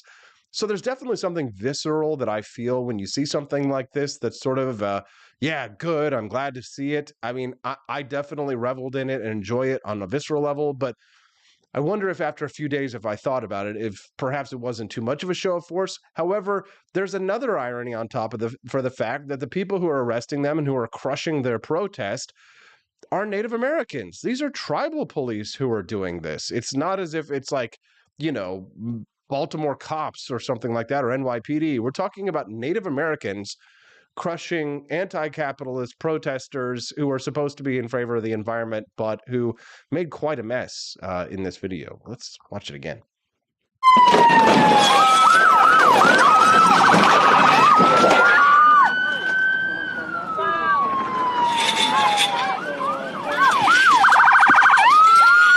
Take all of you out. You better move.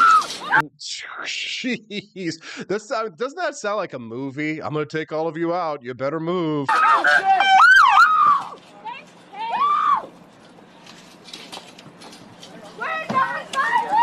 Get out now! Get out! On the ground! All of you on the ground now! Get on the ground! We're not violent! Get on the ground! We're not Don't move! Please! Give me your last name and identity. So who's threatening to get the gun? No one has a gun. No one has a gun. We have no weapons at all. No one has a gun. We're environmental protesters. Please! Trespassing on tribal lands. You guys are trespassing on tribal lands. Here comes Tonto. Joni Rankin says, what would Andy Griffith have done? Were they given a chance to move before? See, now, Joni, why you got to ask the legit questions? Just spoil our good time. Come on, Joni. We're trying to watch anti-capitalists being destroyed. Stop resisting! Stop resisting! Please! What the fuck is happening? What the fuck? Our friend is getting fucking hurt! She was just standing here. What the fuck? He's hurting! It's okay, kill him. I'm part of this. I'm part of this girl.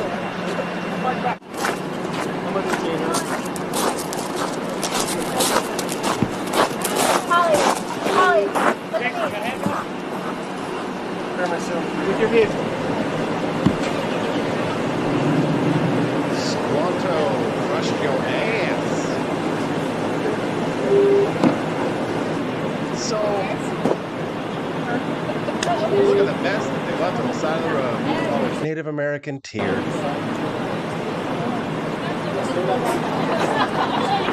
This guy's still sitting in the road there. Dang, girl. Are you waiting to get through and driving? Shot. Ran a shot. You shouldn't have shot. You said, Finn. Barney Stiles says you cannot hold people hostage by their own restraint and claim non-aggression. Yes. Rare Camellia says some group has been doing this in D.C. People are getting fed up. It's literally putting livelihoods at risk. That's a good point. It's a difficult question, but I'd love to hear your thoughts on it. Again, you can text the show if you want to have your message read on air at 573-319-1586. Here's one person who sent their message on this one. They say, get out of the road. F those retards. Very funny. I got the evil laugh. One listener says there's okay, so an engine immobilizer is not a remote kill switch like I thought. It's just something that reads a chip in your key. Oh, I'm sorry. That has nothing to do with it. Oh, somebody sent me a clip of Vivek Ramaswamy from an interview that he did, or from when Al Sharpton was running for president of the United States, and it's kind of fascinating. Some people are saying this is kind of like a gotcha moment of Vivek Ramaswamy when he was like in his early 20s, it appears to be, asking Al Sharpton questions, but I had more questions than really I have answers when I watched this. Take a look at this. Question here, go ahead. Reverend Sharpton, hello, I'm Vivek, and I want to ask you, last week on the show we had Senator Kerry, and this week, and the week before we had Senator Edwards, and my question for you is, of all the Democratic candidates out there, why should I vote for the one with the least political experience? Well, I love that question because it's such an irony, of course, because he's the least experienced candidate running for president on the Republican side. So people are kind of saying, oh, this is a bit of a gotcha. But I mean, when you're in your 20s, you're naive. You'll ask questions like that. I mean, and it's a perfectly legitimate question. You shouldn't, because I have the most political experience.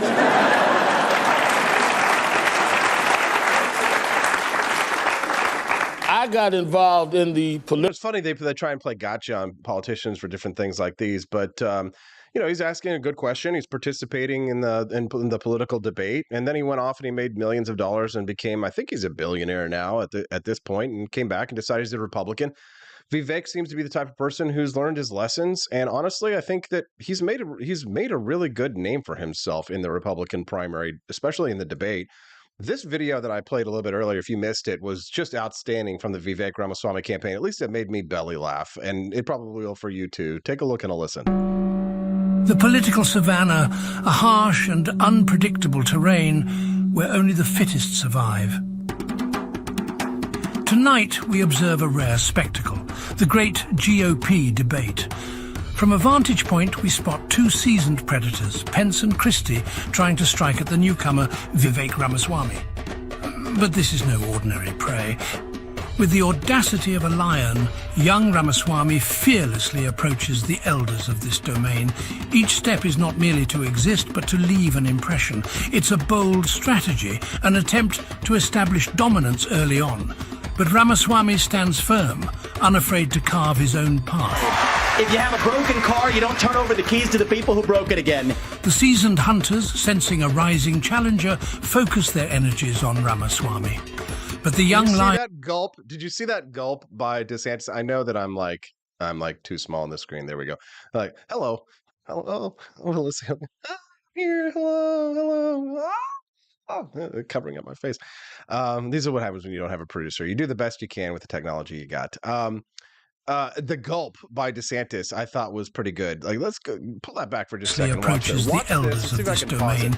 Each step is not merely to exist, but to leave an impression. It's a bold strategy, an attempt to establish dominance early on. But Ramaswamy stands firm, unafraid to carve his own path. If you have a broken car, you don't turn over the keys to the people who broke it again. The seasoned hunters, sensing a rising challenger, focus their energies on Ramaswamy. But that gulp by DeSantis, that nervous gulp that he did, I mean, that was perfectly timed there. You got to give it up to the Ramaswamy campaign for that. I mean, this is an excellent campaign advertising. Young Lion is not deterred. He's here to claim his territory. This isn't that complicated, guys. Unlock American energy, drill, frack, burn coal, embrace nuclear. See, that needs to be the GOP's new slogan. Don't you agree? Burn, frack, use coal, embrace nuclear. Give it up. I mean, what other Republicans had those kind of talking points? Horizon, the famed Ukraine watering hole beckons, a place where many have treaded, but few truly master. I love that. The famed Ukraine watering hole beckons, right? So it's like he's insinuating that all these politicians are lined up at the trough of the Ukraine conflict so that they can engage in war profiteering, which is a beautifully stated way to do it. And he does it he's got David Attenborough doing a nature documentary. This is brilliant. There, Ramaswamy, defying age-old rituals, sips with distinction, refusing to bow down to the conventional stance of the pack. Ukraine is not a priority for the United States. Now, they pumped up that booing because the reality is that he was actually not getting booed for that stance. He was getting cheered for that stance. Of America. So a little bit of deceptiveness there. And I do not want to get to the point where we're sending our military resources abroad when we could be better using them here at home to protect our own borders, protect the homeland. And as the day's final light fades, casting silhouettes of this grand performance, it becomes clear Vivek Ramaswamy has not just entered the stage, but set it alight. Yeah, honestly, great stuff. Good job there, Vivek Ramaswamy campaign. And he even got a little bit of love for Rand Paul. Look at this. On Twitter, Rand Paul posted he was the only one with a good answer on Ukraine. Ramaswamy, you would not support an increase of funding to Ukraine. I would not. And I think that this is disastrous. That we are protected. I know the clips have different audio. I can't fix that. Somebody else's border when we should use those same military resources. But anyways, good job on Vivek. Gets the Rand Paul treatment here. And then this interview here where his comments about Representative Ayanna Pressley, he called the Democratic Representative Ayanna Pressley the face of the modern KKK. And if you're a Cuomo-sexual, this next segment is for you. But that would mean, so if you're going to say, well, because I'll be a uniter, and you can say what you want about Trump, he was not a uniter. So if that is the thing, that's why I didn't get the Pressley comment about the KKK. First of all, you know that you do not analogize a black member of Congress or a black anybody to a member of the KKK. You know that. And, I heard you say on the show yesterday, but let's be intellectually honest. Okay, let's be intellectually honest. You know, let's be intellectually honest. Hakeem Jeffries, but you know that's not a Hakeem place Jeffries to go. in a much more no. That's not uniting. Let me just be honest with you, Chris. I think the way we unite this country is having more open conversations in this country. There is a gap between what people are willing to say in private and what people are willing to say in public. And I think the way we get to national unity is by opening up those conversations and closing that gap. Some people think the way we get to national unity is by showing up in the middle and compromising. Good people believe this, even in the Republican Party. I reject that. I think the way we're going to unite this country is by reviving the principles that unite all of us as Americans across our diversity, being uncompromising about those principles. Those are radical principles, Chris. This nation was founded on free speech, open debate, self-governance, the unapologetic pursuit of excellence. These are radical ideas. These are not moderate ideas. Yes. Having the right to say something, we both know is not the same as whatever you say is going to be right. And that's correct. And so let's talk about the actual substance of it. When you say you don't go there, I disagree. But what I'm saying is, Ayanna Pressley, I want to just really clarify, Chris, for your audience, please. So we're not just having a meta conversation about what I said. I want to be clear about what I said. Ayanna Pressley clearly says, these are her words, not mine, we don't want any more black faces that don't want to be a black voice. We don't want any more brown faces that don't want to be a brown voice. Well, you know what? At points in our history, we have had people who have talked about black faces and brown faces to shut up, sit down, and do as they're told. You know who did that? Yes, the Grand Wizard of the KKK. So, yes, I know that's a little provocative, but that's just the truth of the substance It's not. His power is intensifying. I mean, how could you disagree with that? I mean, he is destroying. How could you not be inspired by that? That's why I'm just tired of seeing all of these Republicans who are criticizing him because they're jealous because their candidate is not doing as well. It's fine. Listen, DeSantis is a perfectly fine candidate running for president of the United States. I might even vote for him. Do I think Vivek Ramaswamy is going to be president of the United States? Probably not. But is he worthy of support when he says things like this and he has the courage? Listen, you can't fake this. This is not the kind of thing that a plant cannot be trained to say things like this, to be so incisive in their criticism of the left. These are not the kind of things that a plant could say. You can't do this that articulately, okay? And that's the problem with modern politics, is it's so rife with conspiracy theories that they think that these politicians are so brilliant or so amazing. Everybody believes that there's these puppet masters behind the scenes pulling the strings, when the reality is much worse for these people because it is so much more random, and people cannot stand the fact or stomach the fact that there are so many more coincidences in politics. And I know that it harms my political and my media career that I don't buy into every bullshit conspiracy theory that comes out of the right wing and immediately jump on board with it and say this must be true and he's a total plan and all this kind of stuff. And I know that it harms me for having an open mind and being willing to consider things and being willing to consider candidates even when I don't disagree with them completely. Chris Spangle was ripping Vivek a new butthole earlier for his stance on the border policy and other issues on tariffs that I don't agree with. But you know what? I joined the Republican Party in large part because I understand this, that I don't have the luxury of only supporting people in this country who share my ideals 98% of the time. The reality is that we're going to have to compromise and find good candidates who can fight for our ideas in a large part in the way that people like Vivek Ramaswamy is doing. I wish I could say it as articulately as Vivek can, but you know what? He's younger than I am, and he's doing a damn good job. And he's running a much stronger presidential campaign than I did or probably could have. So you know what? I give it up for Vivek Ramaswamy. If you're jealous that your candidate's not doing better, blame your own candidate. It's not Vivek Ramaswamy's fault that your candidate is in a distant second to Donald Trump. Provocative. With her own it's not words. Provocative. And the reality is, it's not provocative. When Hakeem Jeffries said the same thing when he's comparing Donald Trump to the Grand Wizard of the KKK, somehow the left-wing media was fine with it. But when I'm using Ayanna Pressley's own words, then there's an issue with it. And that's a double standard, and I will not abide it. But it's not a double standard. I'm with you. Yes, I'm saying it's it's absolutely a double standard, Chris, and you know it. When people liken Donald Trump or other people on the right to being Hitler-esque or Nazis or Gestapo, it's wrong. It is wrong. It's dead wrong. It cheapens the poison of those things. Absolutely, I'm with you on that. Okay. Damn, what do you think of that? I got to say that Vivek Ramaswamy absolutely killed it in my mind. All right, I'm going to take a quick commercial break. I got another clip that I'm going to try and find. I'll be right back on the Wake Up America Show at wakeupAmericaShow.com. We have to force behaviors, and at BlackRock, we are forcing behaviors. Mao ordered his citizens to throw off the four olds. Old thinking, old culture, old customs, and old habits. So, your whole life went in the garbage overnight, no biggie. And those who resisted were attacked by an army of purifiers called the Red Guard, who went around the country putting dunce caps on people. Yeah, who didn't take to being a new kind of mortal being. If you don't force behaviors, whether it's gender or race or just any way you want to say the composition of your team, you're going to be impacted. Well, things haven't been so sweet for Ben & Jerry's after the company posted an anti-American tweet, a few of them, on the 4th of July.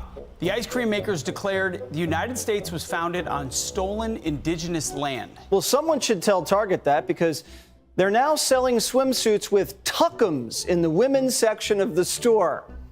And they even have a line just for kids. Yeah, we're going to reach out to Ben & Jerry's and ask them how they can live with themselves as they operate a multi-billion-dollar company on stolen land while declaring other people give up their so-called stolen land. This is the child section. This is literally the kids section. I'm next to a literal onesie that says whatever the hell that means. We have glad you came out, and I'm so happy that you're queer. In the kids section. Are you kidding me? I'm sorry, but pride and toddler don't belong in the same sentence. Good news! Starbucks will offer its workers reimbursement of travel expenses related to accessing abortion and gender-affirming procedures. Kyle Rittenhouse was seen wearing a Black Rifle Coffee Company shirt, and they wanted to distance themselves from that individual. Key employees at the company also were donating to Democrats. Hafer doubled down on throwing many in his base under the bus, describing them as racist and a repugnant group of people.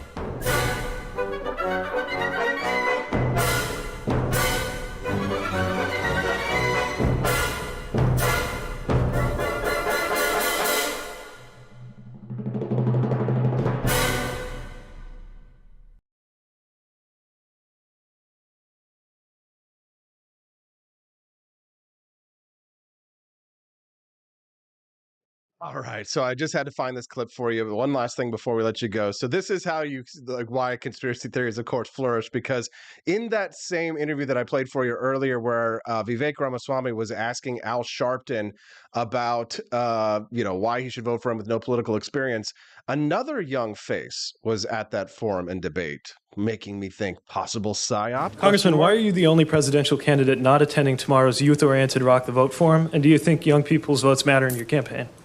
Boom. Okay. Does that face look familiar to you? Hold on. Wait 1 second. So he asked the question. Congressman, why are you the only presidential candidate not attending tomorrow's youth-oriented Rock the Vote forum? And do you think young people's votes matter in your campaign?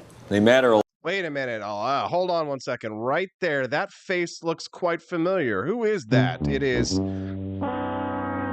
young Pete Buttigieg. Wait a second. Are you telling me right now that at that same forum where Vivek was asking a question to Al Sharpton, you've got the current Department of Transportation Secretary and former presidential candidate, former mayor of whatever the town was, Cedar Falls or something, Pete Buttigieg, candidate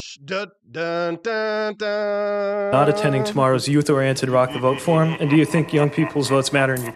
Pete Mother Truckin' Buttigieg. I can't believe it. Pete Buttigieg. At the same forum where Vivek Ramaswamy is... And I want to ask you, last week on the show we had Senator Kerry, and this week and the week before we had Senator Edwards. And my question for you is, of all the Democratic candidates out there, why should I vote for the one with the least political experience? Well, you shouldn't, because I have the most political experience.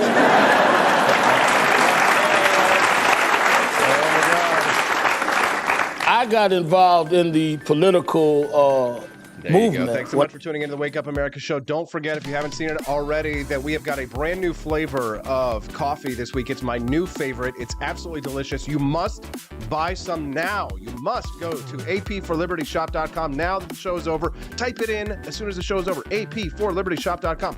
Buy a bag of Thomas's Painkiller. If you don't like it, send me a message and say, Austin, you know what? I don't understand why you hyped it up. I don't like this. It's not good. And I tell you what, send it back to me and I'll give you your money back. How's that for a guarantee for you right now? And then cut this clip and be later. Austin, you promised me this coffee was delicious. I want my money back. Send me back the beans that you got left. I'll tell you what, that's what I'll do for you right now. That's how confident I am. You're going to love this coffee. If you are a coffee lover, go get you some of this Thomas's Painkiller Colombian single origin. It's not a blend. It's not a bunch of coffees brought from all over the country. It is a single origin. It is absolutely delicious. A premium coffee at apforlibertyshop.com. Thomas's Painkiller. Get you some today, right now. I demand you buy it because I promise you're going to love it and it's going to make your life better. And it's a great painkiller. We'll see you tomorrow on the Wake Up America show at wakeupAmericaShow.com.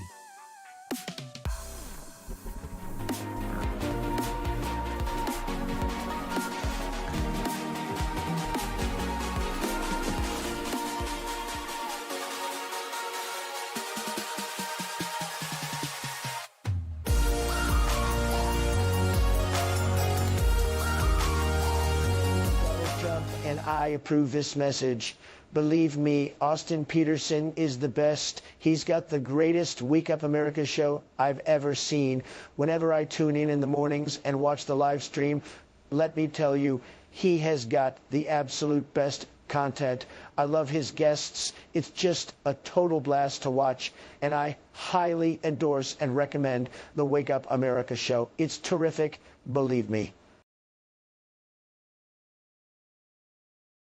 Hello, my name is Kelvin. Welcome to Fringy Bush. This is my Didi's website. Now I've decided to speak to you with my real voice for the first time ever to tell you about how cool Fringy Bush is. But I've decided that this is the perfect opportunity to share with you. Fringy Bush is a good website. You should follow us on socials. If you like Frenchies or any kind of bulldogs, me and my new brother George are going to try to make your life more fun. Hello, I'm George. My neck isn't really thick yet, but it will be. We are so glad you're here. Please ignore my floating eyeball. It helps me spot predators who might be approaching from the sides. Didi made Fringy Bush to review things that he uses on me and my brother to tell you if it's good or bullshit. Take this collar, for example. Didi really likes it. Didi said it's really handy because us Frenchies got thick necks. Need something really tough. People think Frenchies are little, but if you look at us from below, you can see we are really pretty buff. Beef cake, yes. Look at my creamy thighs and chest. Yes, you like that? Big brother, please focus. Frenchie Bush. Please follow us for more great content and read the Frenchie Bush blog for more fun and cool stuff.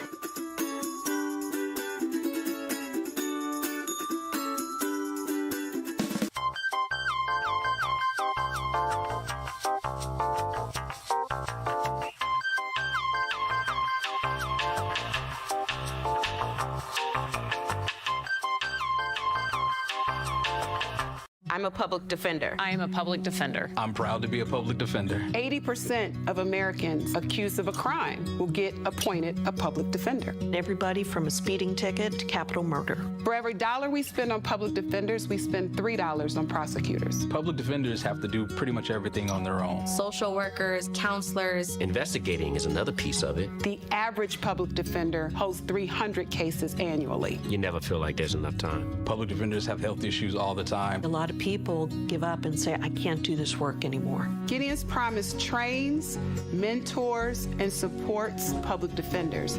There are a lot of people who say that they would not still be public defenders, but for Gideon's Promise. It's fueled me to continue on in this fight. Gideon's Promise has changed the face of public defense. People see us as troublemakers.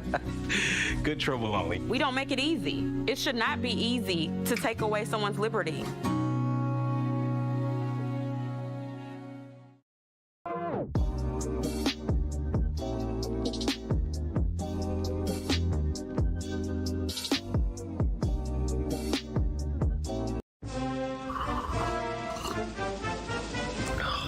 Tired of spending your hard-earned money on woke corporations that don't share your pro-freedom values? Fed up with sipping liberal lattes and progressive cappuccinos? Introducing Founding Flavors from AP for Liberty Shop. Get your day started with Washington's Revolutionary Roast. As robust and principled as the man himself, this blend is the shot of energy heard round the world. Or maybe you want to taste the fervor of freedom with Adams's Patriotic Perk. It's as dynamic and balanced as the U.S. Constitution, sure to awaken your spirit of liberty. For the aficionados, we've got the Jeffersonian Java, a complex mix of flavors that speaks volumes about your refined tastes. And don't forget Betsy's Liberty Lullaby, our decaf option, crafted with the same care and dedication Betsy Ross put into our Star-Spangled Banner. This blend lets you enjoy the taste of freedom anytime without losing sleep. No woke beans here, folks. Just pure, patriotic, pro-freedom flavors brewed with love for liberty. So why compromise your principles for a cup of coffee? Stand up for your values, perk up your patriotism, and start your day the American way. Get your founding flavors at apforlibertyshop.com.